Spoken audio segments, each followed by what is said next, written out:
I don't really like condone that chart, the 3A's, 3C. If somebody really needs that type of reference, I think I would be like maybe a 3C. Well, who came up with that chart?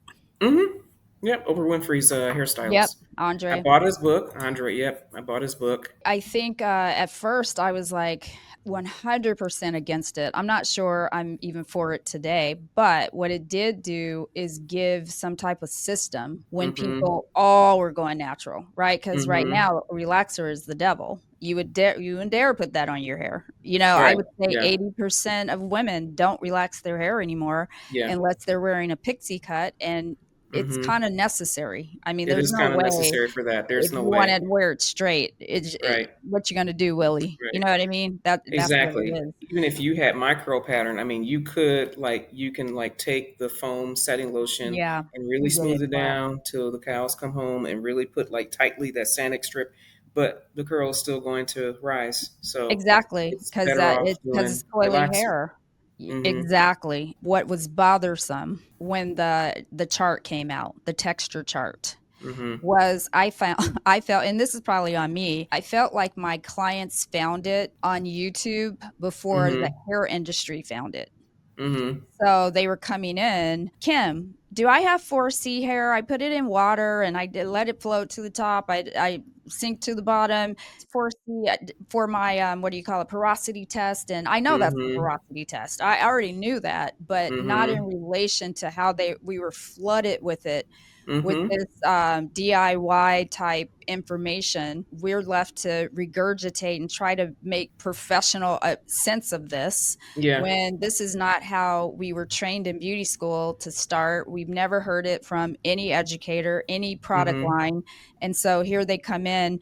Am I a 4C or a 3B? I have no idea, child. You know what I mean? Mm-hmm. In the beginning, I was like, child, I have no idea. I don't know. Mm-hmm. So then I had to go and Well, study it. And I'm like, it came from a hairdresser. I get that. I just didn't know. So right. that's why I was Mm-hmm. mad about it in the Right. beginning.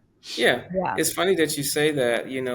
We've had to, kind of study it and, go back and figure it out because you think about the beginning of, of like during like slavery. No one was telling the slaves how to do their hair. that's right. So they used oils to prevent the bugs from coming into their hair because they were working out in the cotton fields for like all day till like sundown. They didn't have any tools to do their hair. So when the slave ships came over to the Americas and South Americas and the Caribbean, you had different tribes. So there were different dialects. So no one really spoke with each other like on how to do their hair. They had to improvise. They had to come up with their own thing. So it's kind of like that now. And the history of like relaxers, men were relaxing their hair first. The conch. Women were always doing, yeah, the conch. Madam C.J. Walker, I mean, she did the pressing comb. She came up with a product that made her a millionaire. But she wasn't relaxing her hair. She was pressing her hair. Yep, And she most of was. women were. The men were Mhm. doing, they were conking their hair. My And dad then did you it. He needed, conked his hair. oh, mine too. And then Yeah, you needed the grease to get the press.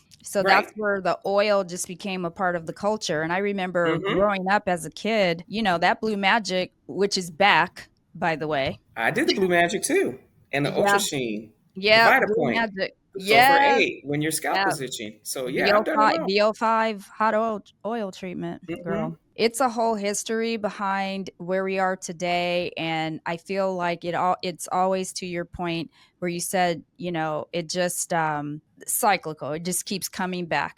It It's does. the It trends does. are always going to recycle because Hmm. you run out of material. I mean, You what else do. could you possibly do? And there Yeah. are only so many shapes. There Hmm. are only so many ways you can curl your hair. There's only Hmm. I mean, what else can you do other than to pull from the past? Right. Another reason I created this show was to bridge the gap between old school versus new school, because Hmm. there was for a while there, I think we're kind of, that gap is not as wide.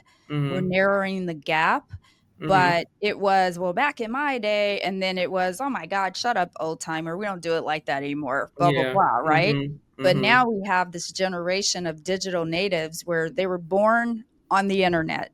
meaning their sonogram is literally on the internet before while they're in the belly. right? That's funny. So That yeah. it's Now that you true, say it right? like that, that's so true. Yeah, That's and so true. their reveal is on the internet. Internet. "Oh, it's gonna be a girl." Yeah. First trimesters on the internet, for God's sakes, right? So, Yeah. their whole lives are chronicled on the internet, and then now they're Mhm. 18 years old, they're your 18s, your 19s, 20s, probably, Mhm. right? Mhm. 17, and now you're going into hairdressing, and you have this person who there was no internet when Mhm. they were born, right? That we Right. had access to Right. readily, Mhm. and you're trying to have a conversation. Well, how do you think that's going to go? Right? You think you're going to be able to relate? No, you're not going to be able to Nope. relate. Not at all. But the But more things. there's some out Mhm. there that are, open to like, Oh, learning and here. Yeah. 100%. Mhm. Yeah, they Mhm. 100% are open to it, which I Mhm. love, Yeah. Yeah, I love that. Mhm. Yeah. Yeah. So